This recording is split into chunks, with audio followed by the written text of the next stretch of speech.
Baik, Assalamualaikum warahmatullahi wabarakatuh. Perkenalkan, nama saya Muhammad Iqbal Alamsyah dengan tiga digit terakhir 144. Di sini saya akan mempresentasikan tugas dari sistem operasi, yaitu tugas mini project 2, yang dimana akan membahas tentang resume 2 artikel yang berjudul yang pertama yaitu Systematic Literature Review atau SLR, yang berisi dampak modifikasi algoritma round robin dalam penjadwalan CPU pada sistem operasi, dan artikel yang kedua yaitu mesin virtual yang berisi tentang sekilas tentang tujuan, fungsi, keuntungan, dan pengelolaan mesin virtual. Nah, pada pembahasan yang pertama ini yaitu SLR atau Systematic Literature Review, dampak modifikasi algoritma Robin dalam penjadwalan CPU pada sistem operasi. Artikel pertama ini membahas mengenai algoritma penjadwalan CPU, khususnya algoritma round robin. Penjadwalan CPU merupakan bagian penting dalam sistem operasi dikarenakan bertugas mengatur proses mana yang akan dijalankan oleh prosesor. Algoritma round robin cukup populer karena sederhana dan memberikan kesempatan yang adil kepada setiap proses untuk menggunakan CPU. Namun, algoritma ini memiliki kelemahan, yaitu penggunaan time quantum yang bersifat statis. Jika time quantum terlalu kecil, maka terjadi banyak potensi switching, sehingga sistem menjadi tidak efisien.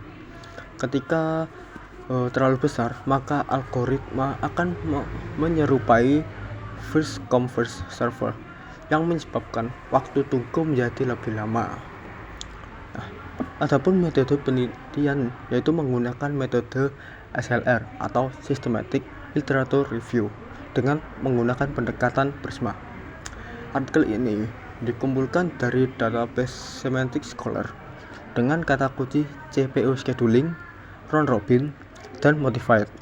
Nah, itu dari 158 aplikasi awal. Kemudian dilakukan penyaringan hingga diperoleh 15 artikel yang relevan.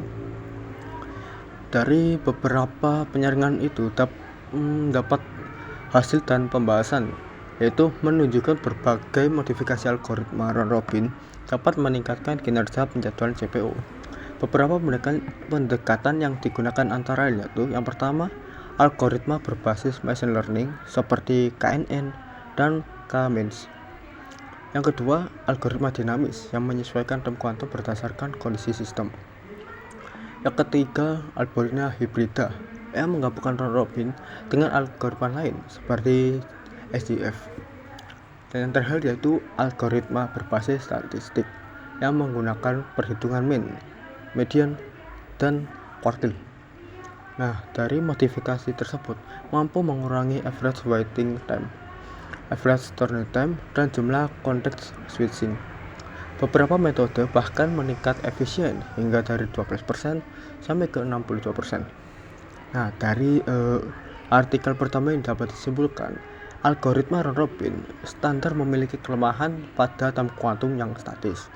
Dengan modifikasi menggunakan pendekatan dinamis, statistik, hibrida, dan machine learning, kinerja penjadwalan CPU dapat meningkat secara signifikan.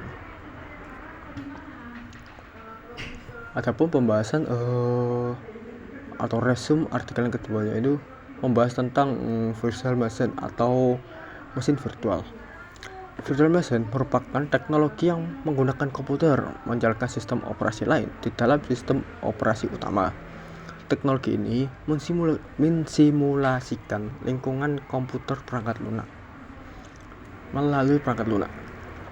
Metode ini menggunakan metode studi pustaka dengan mengumpulkan informasi dari buku, jurnal ilmiah, laporan penelitian, dan juga sumber elektronik. Data yang digunakan merupakan data sekunder yang berasal dari berbagai referensi yang berkaitan dengan virtual machine. Adapun hasil dan pembahasannya yaitu virtual machine bekerja menggunakan perangkat lunak yang disebut hypervisor atau virtual machine monitor. Hypervisor mengelola sumber daya perangkat keras dan membaginya ke beberapa mesin virtual. Adapun di antara lain yaitu menjalankan sistem operasi berbeda dalam satu komputer, melakukan pengujian sistem operasi baru tanpa mengganggu sistem utama, menguji aplikasi pada berbagai platform, dan yang terakhir yaitu menggabungkan beberapa server dalam satu perangkat keras. Adapun keuntungannya yaitu yang pertama itu efisien penggunaan perangkat keras, yang kedua fleksibilitas menjalankan berbagai sistem operasi, yang ketiga keamanan melalui isolasi sistem, dan yang keempat memudahkan pengelolaan sistem. Adapun contoh software virtual machine yaitu VirtualBox, VMware, Parallels, QEMU, Microsoft Virtual PC, Sun, dan KVM. Nah, adapun kesimpulan dari artikel kedua ini yaitu virtual machine merupakan teknologi penting dalam infrastruktur teknologi informasi modern.